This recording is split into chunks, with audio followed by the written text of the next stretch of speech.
Okay, so every February 14th, it's the same thing, right? A sea of red and pink, hearts everywhere, chocolates, flowers, you know the deal.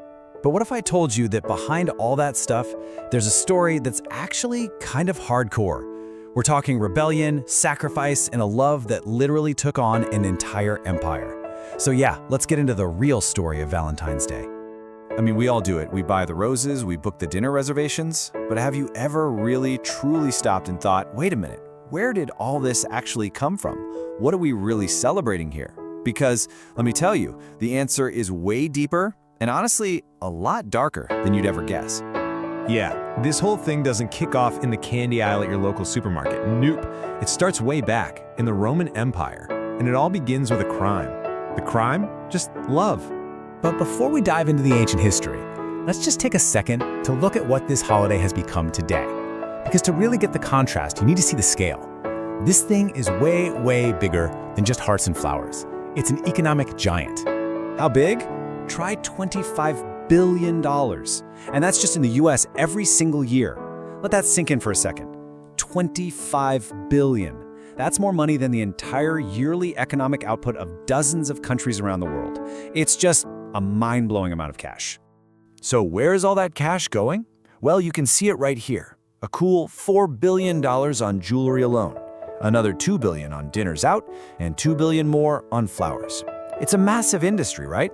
All built on this idea that you prove your love by buying things. But the guy this day is actually named after? Yeah, he saw things a little differently. And to get what he was all about, we've got to jump in our time machine.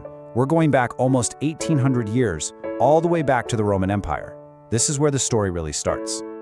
So picture this, it's about 250 AD. Rome is this huge, sprawling empire, but it's got problems. It's constantly fighting wars on its borders, and it's stretched pretty thin.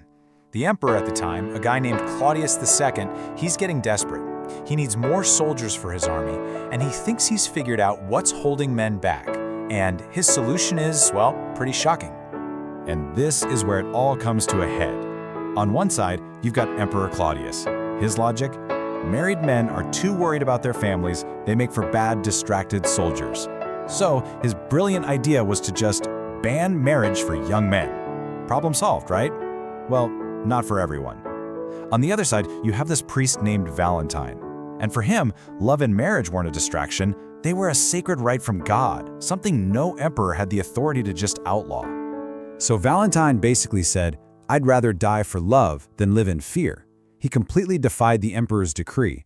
But he didn't, lead an army. He became this quiet rebel. He started performing marriages in secret for young couples who were desperate to be together. But of course, you can't keep a secret like that for long in an empire built on control. He was eventually found out, arrested, and thrown in jail. But his arrest isn't the end of the story. Not even close.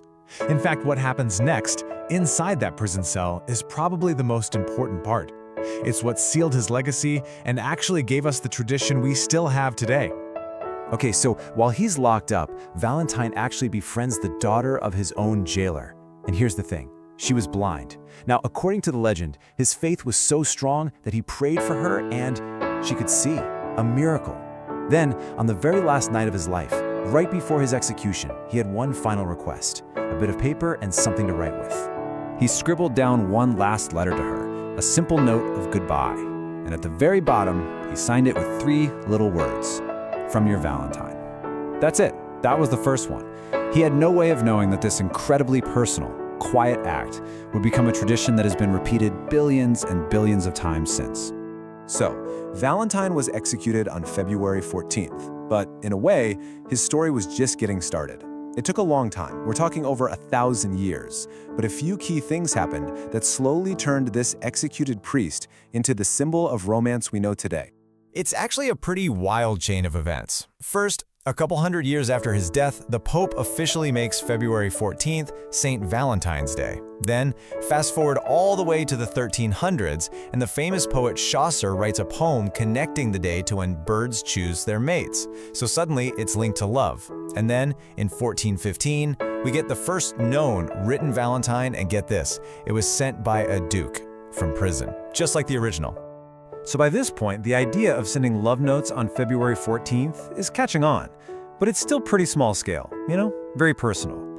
It took a full-blown revolution, the Industrial Revolution to be exact, to transform it into the holiday we have now. Think about it. In the 1800s, things like paper and printing suddenly got cheap and fast. And in the 1840s, this really smart American woman named Esther Howland sees a business opportunity. She starts mass-producing these fancy, decorative Valentine's cards. They were a huge hit. And of course, other companies saw the dollar signs. Soon, you had Cadbury making the first heart-shaped chocolate boxes. And that was it. The big shift happened. Love wasn't just a feeling to be expressed anymore. It was a product to be sold. And as this tradition went global, it started to change in some really cool ways. It's not always just about romance. Like in Mexico, it's the day of love and friendship. In Finland, it's literally just called Friends Day. Japan does this cool thing where women give gifts on Valentine's Day, and then the men give gifts back a month later on something called White Day. And in the Philippines, it's a huge day for massive public weddings. But you know, with all this global celebration comes a very modern problem: pressure.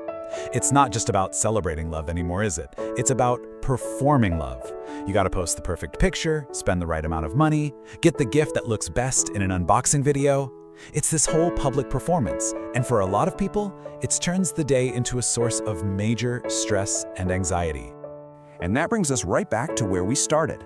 How do you square this high-pressure $25 billion holiday with the simple, powerful story of the guy it's all named after? I mean, look at the difference. It's just night and day. On one hand, you have the holiday, which is all about stuff: roses, gifts, pressure, social media posts. But on the other hand, you have the story, which is about things you can't buy: courage, sacrifice, real connection, and faith. Saint Valentine didn't give someone a box of chocolates. He gave up his life for what he believed in. So when you boil it all down, the real story of Valentine's isn't really about getting love, it's about choosing it. Choosing to be courageous, choosing to connect with people, choosing to stand up for something. That's a legacy that's way more powerful than any bouquet of roses. So this year, when February 14th rolls around, maybe the real question to ask yourself is, what are you gonna choose to celebrate?